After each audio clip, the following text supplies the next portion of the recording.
As Georgia election officers prepared to roll out an over $100 million high-tech voting system last year, good government groups, a federal judge, and election security experts warned of its perils. The new system, they urge, was too convoluted, too expensive, too big, and was still insecure. They said the state would regret purchasing the machines. On Tuesday, the admonition appeared prescient. A cascade of problems caused by long lines across Georgia as primary voters stood for hours while poll workers waited for equipment to be delivered or struggled to activate the system's components.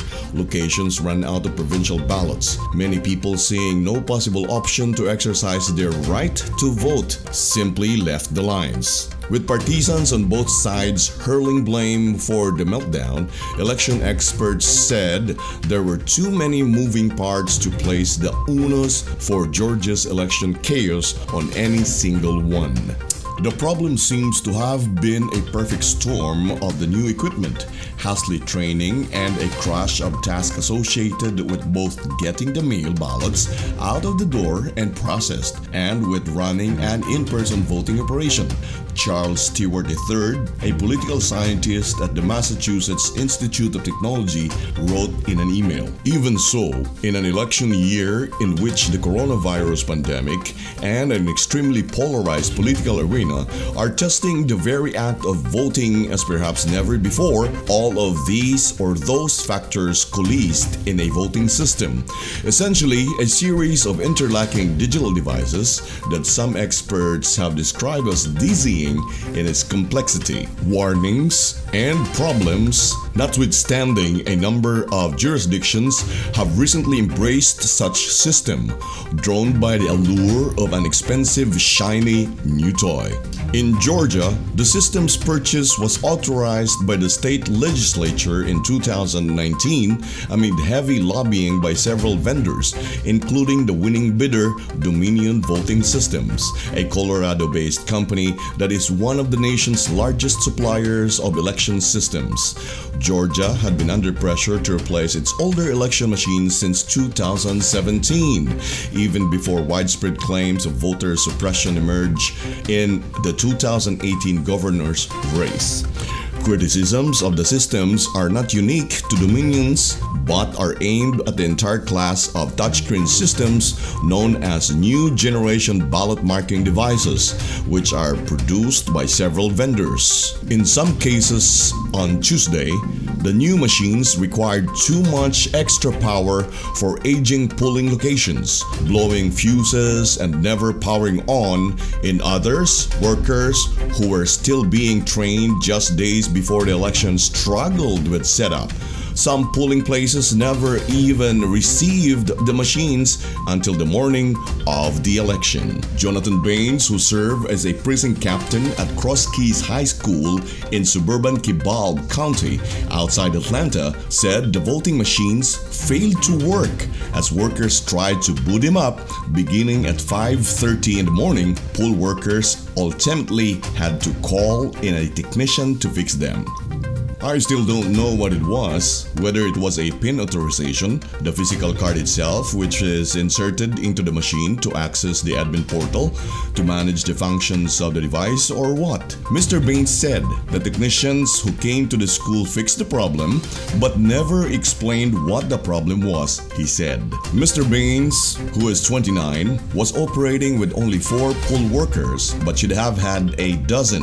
Many of the older workers feared contracting COVID-19, and only 2 of those who came had trained, he said. The training in February was more of an introductory course, if you can call it that, he said. We didn't go into troubleshoot scenarios or how to deal with technical issues like this, or have scenarios where voters cast ballots.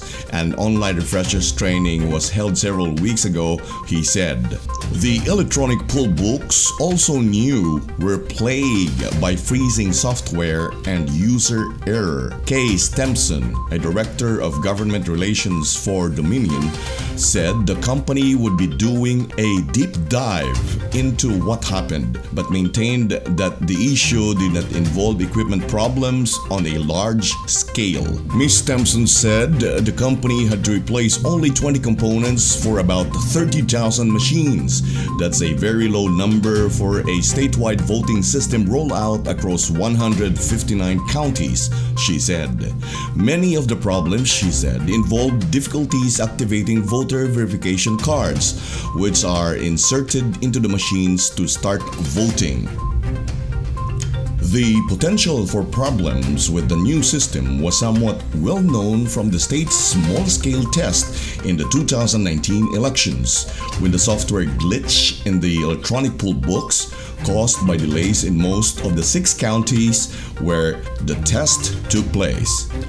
A lot of people saw this coming, this meltdown, months in advance, said Andrew Apple, a computer scientist in Princeton who studies voting machines, calling it way too complex. Marilyn Marks, the executive director of the Coalition for Good Governance, which had urged for a slower rollout of the equipment, described the technology as a Rube Goldberg contraption with way more components than are needed. The promise of the new system, in part, was that it would be able to provide a variety of customized options, ballots in different languages, audio ballots for the visually impaired, and the like. Yet, it has not only proved hard to use in an early going, it is also something of a long and winding digital road to the same end as the old hand marking systems, a marked ballot fed into a scanner. In the new systems, voters begin to process by checking in at an electronic poll book maintained on a digital tablet. There, the voter verification card with a microchip in it is programmed with the voter's information. The card is then brought over to a big touchscreen tablet and inserted into a reader to display the voter's ballot. After making the selections on the touchscreen, the voter clicks Print Ballot. Then the paper receipt is brought over to the digital scanner where the voters drop it off. There are a lot of more things that can go wrong, Dr. Apple said.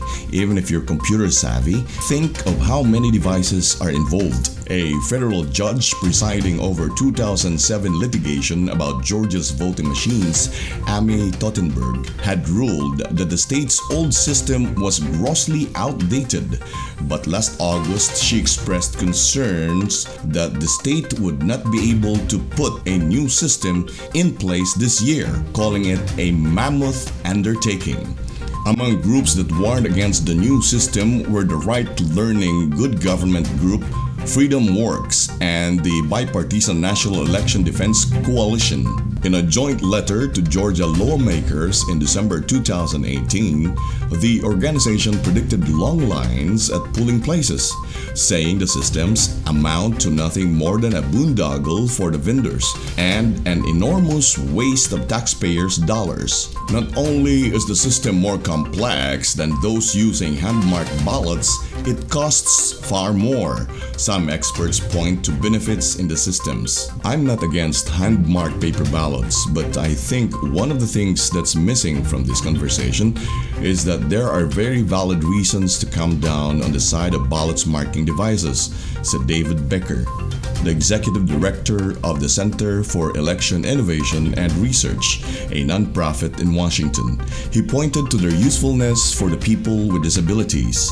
The machine can play audio of the voting choices for visually impaired voters, for example. The machine can also tailor ballots on the touch screens for voters from various precincts, negating the need for printing multiple ballots for local elections. In comments this week, Georgia's Secretary of State, Brad Raffensperger, whose office was in charge of the procurement, blamed poor preparation at the county level for most of the problems.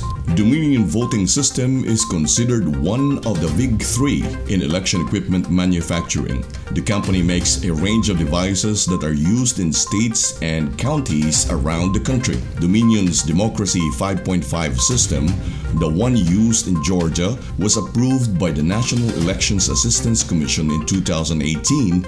The next year, it failed certification in Texas. While some Democrats in the Georgia legislature had opposed the purchase use of this type of system, there is some evidence that heavy lobbying and sales tactics have played a role in their adoption in Georgia and elsewhere. The companies are pushing these because they make more money on them, Dr. Apple said. Georgia records list 8 registered lobbyists for Dominion. One of them is Lewis Abbott Messy, a former Georgia Secretary of State who once ran a governor. Another, Jared Thomas, once served as Chief of Staff of Brian Kemp, the current governor. Ms. Stemson denied that her company's marketing was overly aggressive, adding that it had hired lobbyists in Georgia to ensure a fair process. Our marketing budget is quite low, she said.